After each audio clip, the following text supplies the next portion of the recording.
Hey there, friendlies, how's up? This is a short video that was the result of another members poll. I had done one previously about 5 tools for the beginner bushcrafter.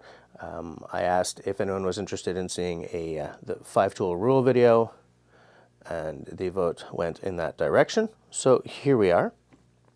Bushcraft and survival have a lot of number lists. There's the 5-tool rule, which I'm doing now. There's the 5 C's, right? That's cutting, combustion, cordage, container, and cover. That's based on the 4 elements, the 4 key components of survival, which is fire, water, shelter, and food. The 5-tool rule has a really narrow focus. It's on literally tools. So I'm going to go through what it seems that most people see as a 5-tool rule set, and then I'll give you a couple of thoughts. Okay, the first element of your 5-tool rule is always going to be a belt knife. Pretty much no matter who you're asking, no matter who's doing the video. Okay, it should technically, I hate saying it should this, it should that, but this is a pretty safe one. It should be a belt knife rather than a folder, just in terms of robustness. With your belt knife, you can baton, you can do food prep. There's all kinds of things. You guys have seen me do all kinds of weird things with a belt knife, okay? You can carve tent pegs, no problem. Forget your spoon, no problem. So that's your first element right there. And if you can only bring one tool to the woods with you, this is probably the one to take. Okay, I say that as an avowed and passionate axe person, bringing the knife. So that's number 1. Number 2 is going to be an axe in a usable size. Some people think it should be like a forest axe, a Scandinavian forest axe size, or a boy's axe or something. Yes, but I like the small forest axe size. It's very packable. You can use it one-handed or 2. I have not yet found myself in a position where, geez, I wish I had a bigger axe. That's a lie. One time I was cutting down a tree that was way too big for this, and I ended up with a blister because you have to sort of get really far back to get the leverage to take down a bigger tree. But generally speaking, this is the axe I want in the woods with me. It's a very usable size. 90% of what you're going to do, kindling to limbing to maybe taking down a small tree, like a bushcrafting size tree. That's the one you want. Next is going to be a saw, right? I've got an Agua Canyon. This is the Boreal 21 here. Oh, they're not Agua Canyon anymore. What is it? Agua Gear. Some people will bring like a silky saw or a Baco Laplander. Some will have like a wooden folding saw or one of those old style metal bow saws. Doesn't matter. With a saw you can do all kinds of stuff. Bucking timber. Maybe a tree fell across a road. It's too big for this guy. You can still get at it with one of these. 21 inches is good up to a certain size of wood, maybe about like yay big, but even that's getting a little questionable. They make, I believe, a 24-inch now, but like a nice big saw that is portable, right? So not one of those huge 2-man, forestry saws. Forget about it.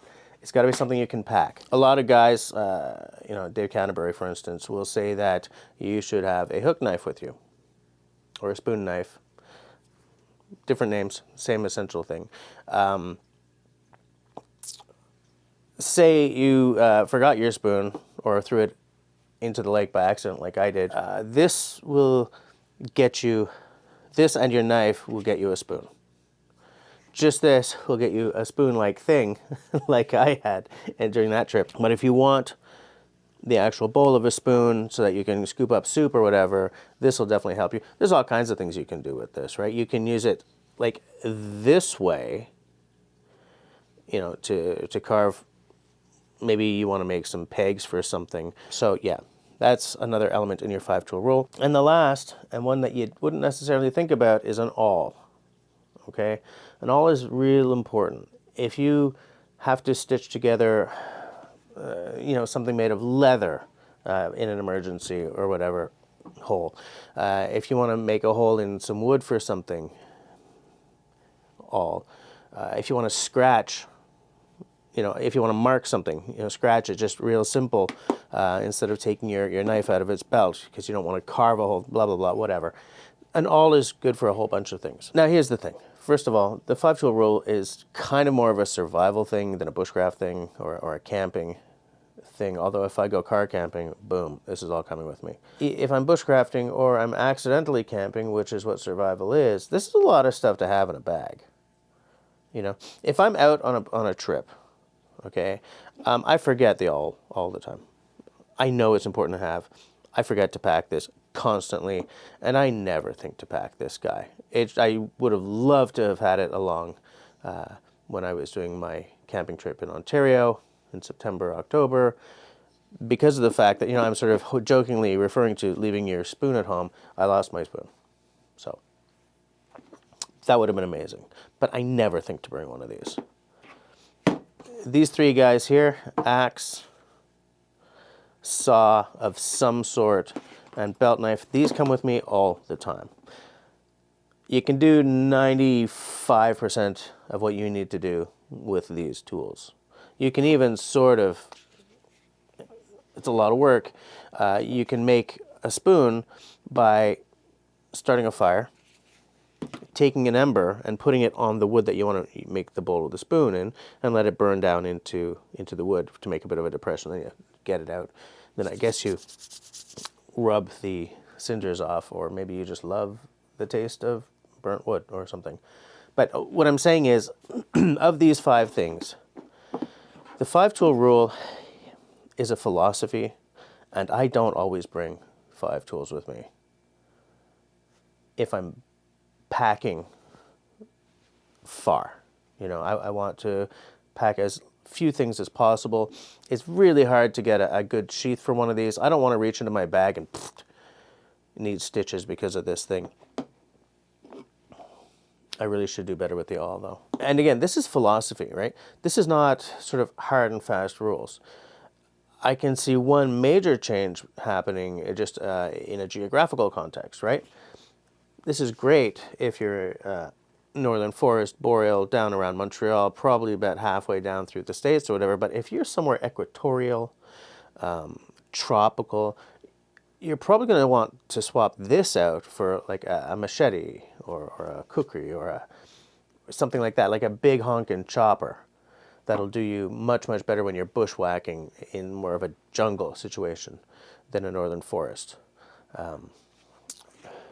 This saw can be any kind of saw, right? Anything that you feel comfortable using and is packable.